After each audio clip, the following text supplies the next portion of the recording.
Hello students, सीधी शिक्षा app में आपका स्वागत है। आज हम पढ़ेंगे कक्षा 10वीं विज्ञान अध्याय 1 जैव विकास, ठीक है, जिसको इंग्लिश में क्या बोलते हैं, इवोल्यूशन। तो चलिए पहले देखते हैं आखिर में इवोल्यूशन होता क्या है। ठीक है, सबसे बेस्ट एग्जांपल है ह्यूमन बींग्स। जैसे कि आपको पता होगा, आपके पूर्वज लोग बोलते होंगे कि हमारे पूर्वज क्या हैं, मंकीज हैं, है ना, बंदर हैं। हम बंदर से क्या हुए हैं, विकास होते होते क्या हुए हैं, इंसान बने हैं। जैसे कि आपको ये पिक्चर्स में भी देखने को मिल रहे हैं कि यहाँ पर देखिए ये बंदर है, फिर धीरे धीरे करके क्या हुआ, इंसान हुआ है ना। तो पहले बंदर थे, वो क्या करते थे, पेड़ों में रहते थे, फिर धीरे धीरे क्या करने लगे, उनको फल खाने लगे, फिर वो क्या करने लगे, आपका हंटिंग करना स्टार्ट किया, शिकार करना स्टार्ट किया, फिर उनको थोड़ा और उनका मस्तिष्क क्या हुआ, विकास होने लगा, और धीरे धीरे क्या हो गए, वो उनको फील्ड में, है ना, क्रॉप उगाने लगे, खाने लगे, शिकार करने लगे, फायर यूज़ करने लगे। उनका जैसे जैसे क्या हो गया, विकास होते गया, उनका मस्तिष्क भी क्या हो रहा है, उसमें विकसित होते जा रहे हैं, और फिर वो क्या हुए, बंदर से धीरे धीरे क्या हो गए,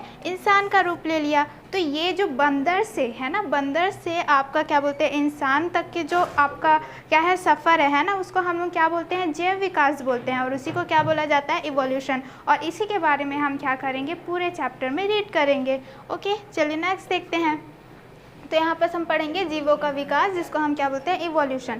ठीक, तो आपको पता है पृथ्वी में क्या रहते हैं, हज़ारों लाखों आपको प्रजातियाँ देखने को मिल जाएंगी। आप कुछ प्रजातियों से क्या होंगे, आप जानते हैं कुछ प्रजातियों को, कुछ प्रजातियाँ ऐसी हैं जो आप उनको नहीं जानते, जिसके बारे में सिर्फ आपने क्या होगा, सुना होगा या तो फिर पढ़ा होगा। उसका बेस्ट एग्जाम्पल है आपका क्या, डायनासोर्स, है ना। तो डायनासोर्स होते हैं, वो आपको कैसे पता चलेगा, आपने क्या है, आपने पढ़ा है, सुना है ना। तो वो जो आपने पढ़ा भी होगा, वो कहाँ से पता चला कि डायनासोर्स होते हैं, क्योंकि उनमें क्या रहता है, अब जब वैज्ञानिक खोज करते रहते हैं तो उनको क्या मिला था, जीवाश्म मिला था, अवशेष मिले थे, और उन्हीं से पता चला कि क्या बोलते हैं, डायनासोर्स रहते थे, है ना। तो ये क्या हो गया आपका, ये जो जीवाश्म है, ठीक है, जीवाश्म को क्या बोलते हैं, फॉसिल्स बोलते हैं, और फॉसिल्स के वजह से क्या हुआ, पता चला कि डायनासोर्स यहाँ पास रहते थे। ठीक है, चलिए, जीव जो विलुप्त हो गए हैं, उनके अवशेष या जीवाश्म से ही उनके होने की पुष्टि होती है ना। जैसे कि आपने सिर्फ सुना होगा डायनासोर्स, तो कैसे पता चला कि डायनासोर्स होते थे, उनके अवशेष और जीवाश्म, है ना, जीवाश्म यानी कि फॉसिल्स को देख के उन्होंने पता लगाया कि हाँ, डायनासोर्स आपके होते थे। जैसे डायनासोर्स, इसके अवशेष जबलपुर के पास में लमेटा घाट, नर्मदा घाटी आदि में देखे गए हैं। तो ये क्या है, आपका जो डायनासोर्स हैं, जो आपको दिख रहे हैं पिक्चर्स, वो एक्चुअली में क्या है, पृथ्वी में ही नहीं बल्कि भारत में भी आपको देखने को मिल जाएंगे। कहाँ पर आपको देखने को मिलेंगे, नर्मदा घाटी में देखने को मिलेंगे, जबलपुर के लमेटा घाट में देखने को मिलेंगे, है ना। उसके अवशेष पाए गए हैं, जिससे पता चलता है कि जो डायनासोर्स थे वो आपके इंडिया, भारत में भी पाए जाते थे। इतना क्लियर है। आगे देखते हैं। छोटा डायनासोर्स लगभग 50 सेंटीमीटर या बड़ा डायनासोर्स लगभग 40 मीटर का था। अगर हम उसकी हाइट की बात करते हैं कि डायनासोर छोटे थे, बड़े थे, तो अगर छोटे की बात करते हैं तो डायनासोर्स कम से कम, ये वाला अगर आप देख सकते हैं तो ये बहुत छोटा है ना। ये वाला डायनासोर्स आप देखेंगे तो वो बहुत ज़्यादा बड़ा है, जिससे पता चलता है कि आपका जो डायनासोर्स है, छोटे से छोटे 50 सेंटीमीटर का हो सकता है। अगर हम बड़ा देखें तो वो 40 मीटर तक का भी हो सकता है ना। आगे देखते हैं। डायनासोर्स के समय में और कुछ प्रकार के शैवाल, फर्न, मॉस, साइकस आदि पौधे आज भी पाए जाते हैं। ठीक, तो जब डायनासोर्स का राज था, जब वो क्या है, 2000 लाख या तो फिर 600,000 क्या बोलते हैं, लाख पुराने वर्ष की हम बात करेंगे, तो वहाँ पर डायनासोर्स का राज था। ठीक है, जो अभी क्या हो गए हैं, विलुप्त हो गए हैं कुछ कारणवश से। तो उस समय क्या होते थे, कुछ पेड़ पौधे पाए जाते थे, जैसे आपका क्या है, शैवाल हो गया, फर्न हो गया, मॉस हो गया, ये सारे क्या है, उस टाइम भी पाए जाते थे, और कुछ आज भी आपको देखने को मिल जाएंगे, है ना। जो डायनासोर्स हैं वो क्या है, आपके अलग अलग जगह में अलग अलग टाइम पे क्या हुए हैं, उनके अवशेष मिलते गए हैं, जिससे पता चलता है कि जो डायनासोर्स हैं वो भी क्या है, अलग अलग टाइप के आपके पाए जाते हैं। जैसे कि आप ये पिक्चर्स में देख सकते हैं, कुछ छोटे हैं, कुछ बड़े हैं, कुछ 2 पैरों में चल रहे हैं, तो कुछ 4 पैरों में चल रहे हैं, तो कुछ क्या है, उड़ रहे हैं।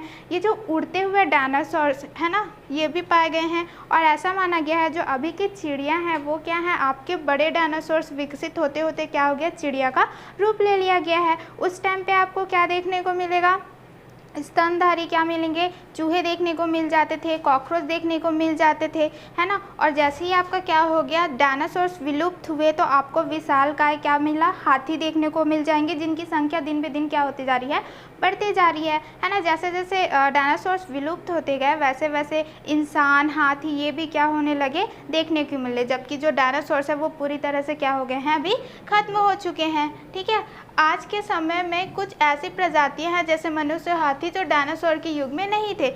अभी डायनासोर्स के युग में जब हम बात करें, है ना, जब हम बात करेंगे तो उस टाइम पे क्या थे, मनुष्य और हाथी नहीं थे, जबकि अभी युग की बात करें तो अभी आपको देखने को मिल जाएंगे। ठीक, तो जैसे हमने पढ़ा था कि शैवाल, फर्न, मॉस, साइकस, वैसे ही एक प्रकार का क्या है आपका पेड़ है जिसको क्या बोलते हैं, गिंको, है ना, जो कि कुछ इस प्रकार का दिखता है। तो ये जो गिंको क्या है, ये ऐसा माना जाता है कि ये डायनासोर्स के टाइम का है जो अभी भी पाया जाता है। और जब हिरोशिमा में क्या हुआ था, एटम बॉम्ब फेंका गया था, तो ये पहला पौधा था जो क्या हुआ था, पनपा था। ठीक है, तो इसको माना जाता है कि ये डायनासोर्स के युग का है। आई होप इतना क्लियर है। चलिए नेक्स्ट देखते हैं। ठीक है, जीवों के विकास में आवास और उसका प्रभाव, effect of habitat on the evolution of organism. ठीक है, तो जीव का जब विकास होता रहता है तो उसका आवास और उसका प्रभाव क्या होता है, कैसे वो एक दूसरे से रिलेटेड है, उसके बारे में हम देखेंगे। ठीक है, जीवों के आवास में उनकी बुनियादी ज़रूरतों की पूर्ति होती, अर्थात भोजन, प्रजनन एवं सुरक्षा में पर्याप्त संसाधन की उपस्थिति होने से ही उनकी संख्या में वृद्धि होती है। हमको पता है कि अगर कहीं पर भी कोई जीव जंतु रह रहा है तो उसका क्या होना चाहिए, आवास होता है ना, जहाँ पर वो रहते हैं उसके आवास में क्या होना चाहिए, उस पर भोजन उनको मिलना चाहिए, उनको सुरक्षा मिलना चाहिए और उनको क्या मिलना चाहिए, आपका प्रजनन कर सके, ऐसे स्थान पे वो क्या करते हैं, रहते हैं, है ना, ऐसे स्थान पे वो रहते हैं। हम यहाँ भी देखते हैं कि कुछ प्रजातियों की संख्या बहुत बढ़ रही है तो कुछ की तेज़ी से घट रही है। अगर हम बात कर रहे हैं, है ना, क्योंकि कुछ बढ़ रही है, कुछ बहुत सारी प्रजातियाँ होती है तो कुछ क्या हो रही है, बहुत ज़्यादा बढ़ती जा रही है, कुछ क्या हो रही है, धीरे धीरे से क्या हो रही है, कम होते जा रही है। जैसे मनुष्य की संख्या में वृद्धि हो रही है तो वही बाघों की प्रजाति विलुप्त होने की कगार पर है। तो जैसे कि यहाँ पर आप अभी भी जितना भी पढ़ोगे उसमें क्या देखते हैं कि मनुष्य का जो पॉपुलेशन है ना, जो जनसंख्या वो बढ़ते ही जा रही है, जबकि यहाँ पर बोला गया है बाघों की प्रजाति की संख्या क्या हो रही है, धीरे धीरे कम हो रही थी। तो गवर्नमेंट ने बहुत सारे रूल्स निकाले हैं, लॉज निकाले हैं जिससे बाघों को सुरक्षा किया गया है। अभी उसका नंबर क्या है, ठीक है, आपको अभी बाघों की जो प्रजाति हैं वो विलुप्त के कगार पे अभी नहीं है, उसको संभाल लिया गया, सुरक्षा दे दिया गया है। आगे देखते हैं। इस प्रकार जीवों का आवास एवं संसाधन उसकी उत्पत्ति, विलुप्त या बदलाव का एक कारण हो सकता है। तो इसलिए बोला गया है कि क्या बोलते हैं, जीवों का आवास, है ना, जहाँ पर वो रहते हैं। आवास मतलब क्या होता है, हैबिटेट। तो उनका जो आवास है और संसाधन है, जो रिसोर्सेज हैं उनके, अगर उनका आवास सही है, उनका संसाधन सही है तो वो अच्छे से उत्पत्ति कर सकते हैं। अगर अच्छे से उनका आवास नहीं मिल रहा है या फिर संसाधन नहीं मिल रहा है तो वो ख़त्म हो सकते हैं।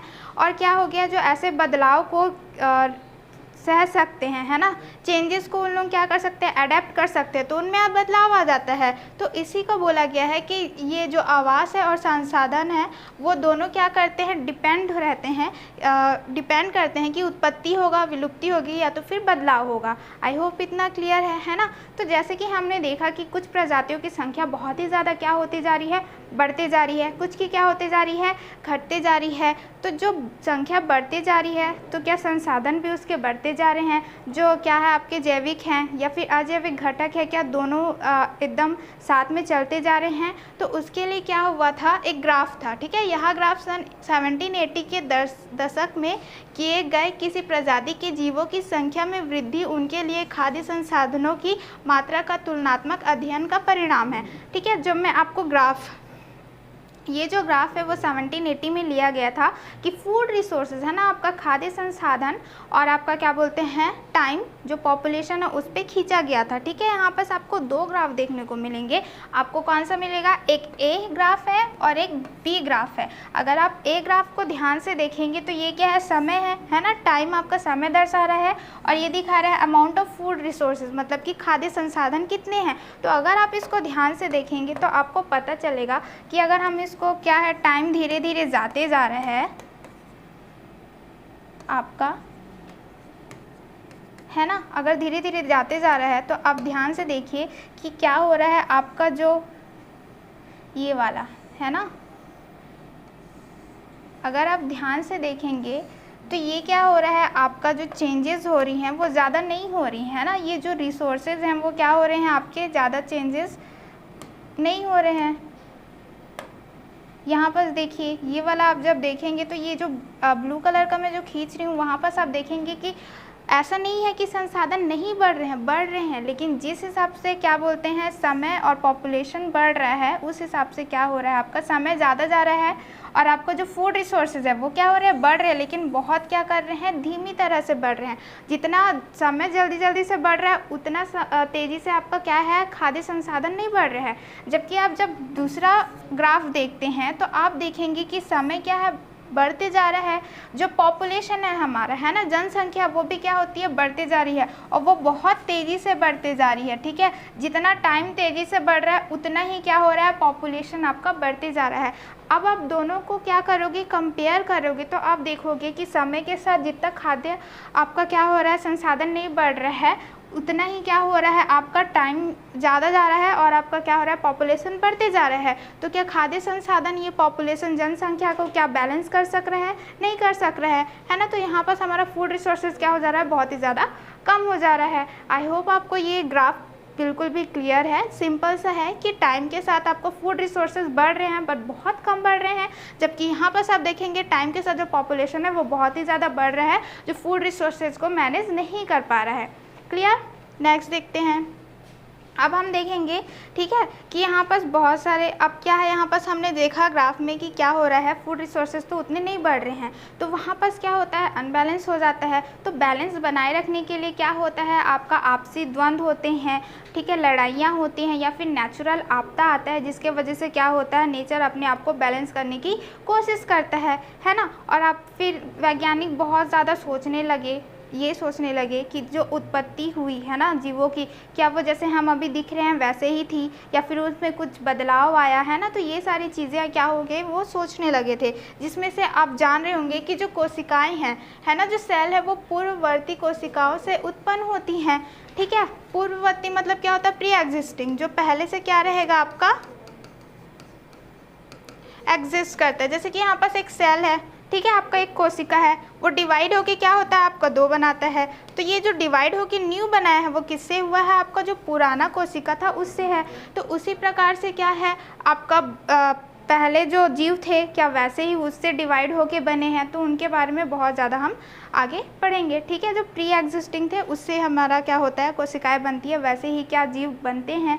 तो वहाँ पर हमारे दो साइंटिस्ट थे, है ना, कौन कौन से, चार्ल्स डार्विन और क्या है आपके अल्फ्रेड रसल वालेंस। ये दो ऐसे साइंटिस्ट थे जिन्होंने क्या हुआ, जीव के उत्पत्ति के बारे में बताया, व्यापक अध्ययन किया और उनका क्या किया, सिद्धांत दिया था। ठीक है, उसके बारे में चलिए और अच्छे से पढ़ते हैं।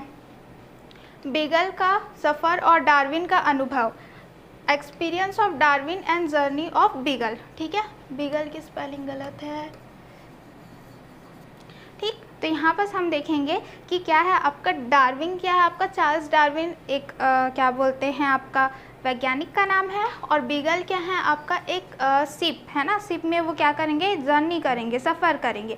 तो हम पहले डार्विन के बारे में थोड़ा देखते हैं। जो डार्विन है वो क्या थे, बहुत ही ज़्यादा बचपन से ही क्या थे, वो प्राकृतिक जो परिघटनाएं होती हैं, जो जीव का आवास होता है, उनका व्यवहार होता है, उनके बारे में उनको बहुत ज़्यादा दिलचस्पी थी। तो वो उनको क्या करते थे, ऑब्जर्व करते थे, बहुत ही ज़्यादा क्या करते थे, पढ़ाइयाँ करते थे उनके बारे में। और फिर उनको क्या बोलते हैं, एक अपने आसपास देखते थे, उनसे क्या करते थे, ऑब्जर्व करते थे और फिर अपना ही कुछ ना कुछ लिखते रहते थे। तो उनको क्या मिला, एक मौका मिला HM, ठीक है, HMS बीगल के साथ क्या करने का, जर्नी करने का मौका मिला। कहाँ से, इंग्लैंड से आपका साउथ अमेरिका और बहुत सारे जगह में उनको घूमने का मौका मिला। ठीक है, तो वो वहाँ पर उनके साथ क्या करने लगे, जर्नी करने लगे। आगे देखते हैं।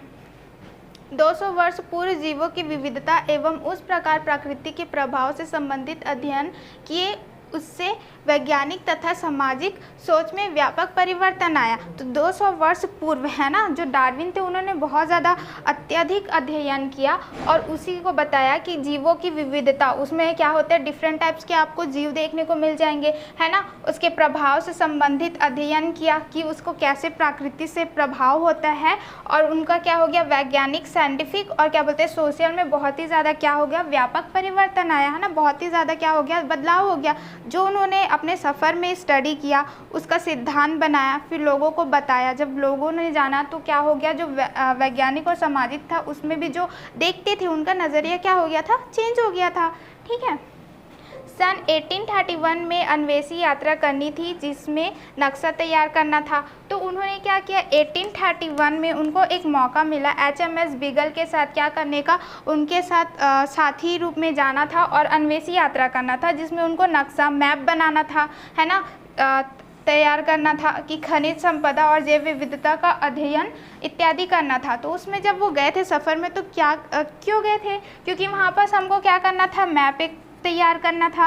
उनको देखना था कि खनिज संपदा मतलब जो मिनरल्स रिसोर्सेज हैं और जगह जगह में वो कितने हैं, जैव विविधता और कितने प्रकार के आपको वेरिएशन देखने को मिल जाएंगे जीव जंतु का, उसका क्या करना था, पढ़ाई करना था। उसके लिए उनको साथ लेके गए थे।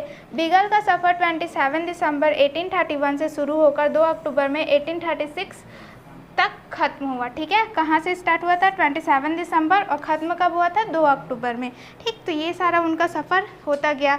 आपको एक मैप दिखाई देता है ना, ये जो मैप है वो क्या है आपका, ये जो लाइन दिखाई दे रहा है वो सारे क्या है, उन्होंने कवर किया था। ये सारे जगह वो क्या गए थे, आपके वॉयस से जाके पूरे किए थे। आपको यहाँ पर से एक मिलेगा, उन्होंने स्टार्ट इंग्लैंड से किया था, साउथ अमेरिका में गया था, और एक बहुत ही जगह है ना गैलापागोस जो आइलैंड आपको दिखाई दे रहा है वो क्या था, वहाँ पर उन्होंने बहुत ज़्यादा विस्तार से स्टडी किया था और बहुत सारे वहाँ पर डार्विन जी ने क्या किए थे, ऑब्जर्व किए थे जीव जंतु के बारे में। ठीक है, आगे देखते हैं। ये देखिए डार्विन के अवलोकन, जब वो क्या किए, ऑब्जर्वेशन ऑफ डार्विन, जब वो सफ़र पे गए थे तो जाहिर सी बात है उन्होंने बहुत सारी चीज़ों को क्या किया था, ऑब्जर्व किया था। तो जो जो ऑब्जर्वेशन है उसको हम क्या करेंगे, 1 बाय 1 देखेंगे।